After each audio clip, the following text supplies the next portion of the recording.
जय जिनेन्द्र बंधु। लीजिए, आज हम आपको बताते हैं संगति के संस्कार में क्षेत्र और काल का क्या प्रभाव पड़ता है।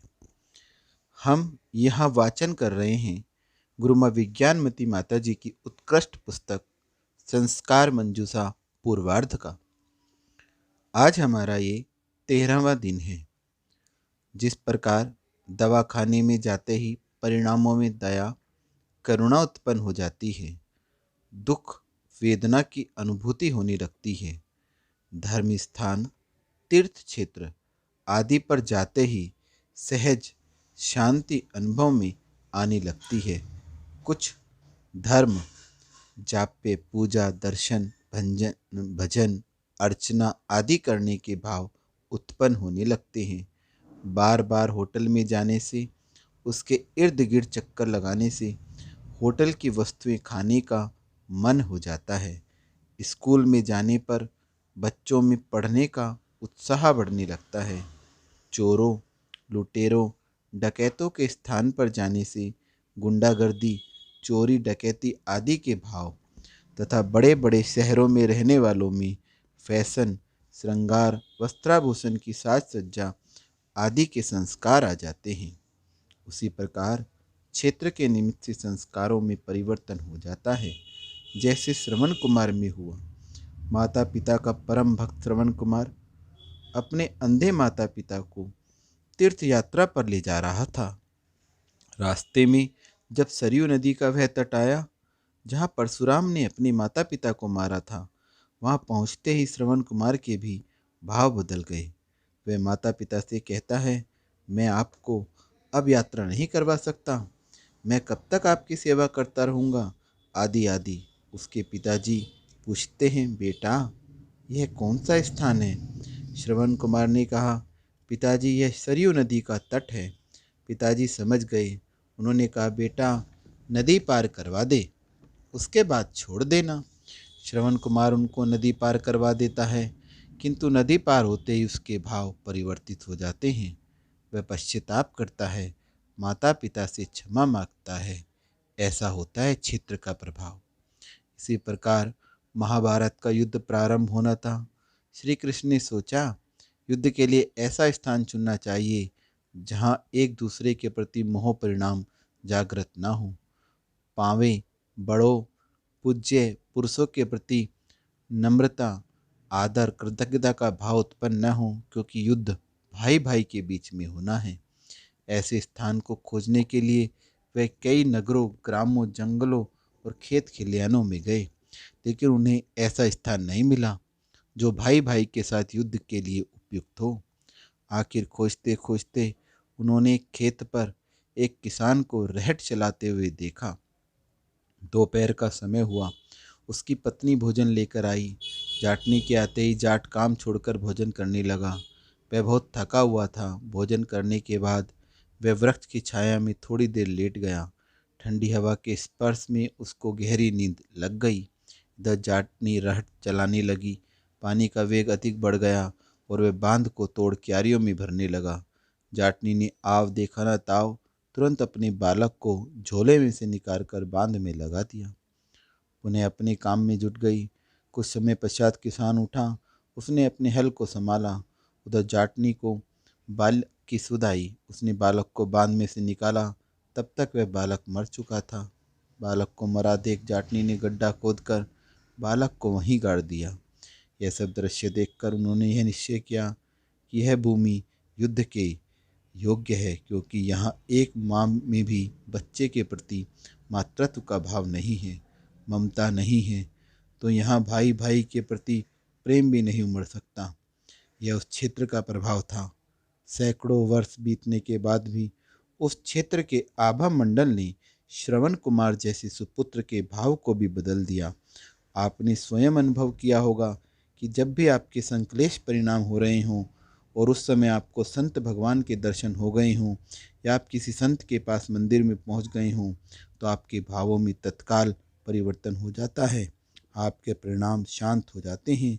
यह उन संतों का उस मंदिर के क्षेत्र के आभामंडल का प्रभाव है। इसलिए हमें अपने जीवन में क्षेत्र का चयन भी बड़े ही सोच समझ कर करना चाहिए। अब काल का प्रभाव देखते हैं। समय के अनुसार संस्कारों में और परिणामों में परिवर्तन हो जाता है। रात्रि में 10 बजे के बाद अंधेरे में एकांत स्थानों में रहने से वासनाएं जागृत होना, चोरी का भाव होना, शराब पीना आदि खोटे संस्कार आ जाते हैं। सावन भादवे के महीने में, पर्व के दिनों में तथा महापुरुषों के जन्मदिन आदि समयों में सहज रूप से अच्छे संस्कार उत्पन्न होते हैं। इसी प्रकार और भी समझना चाहिए। जिस समय में बुरे कार्य होने की संभावना हो, जीवन पतित हो सकता हो, उस समय विशेष पुरुषार्थ पूर्वक अच्छे स्थानों पर संतों के पास चले जाना चाहिए, जिससे खोटे संस्कार उत्पन्न न हों और पूर्व के खोटे संस्कार परिवर्तित होकर श्रेष्ठ संस्कार बन जावें। ज्योतिष शास्त्र के अनुसार विशेष ग्रहों के उदय में पृथ्वीलोक पर अनेक प्रकार के परिवर्तन होते हैं। जैसे चंद्रमा की किरणों के कारण अर्थात चंद्र ग्रहण के दिन समुद्र में ज्वार भाटा आता है, उस समय पृथ्वी मंडल पर रहने वाले जीवों पर भी उसका प्रभाव पड़ता है।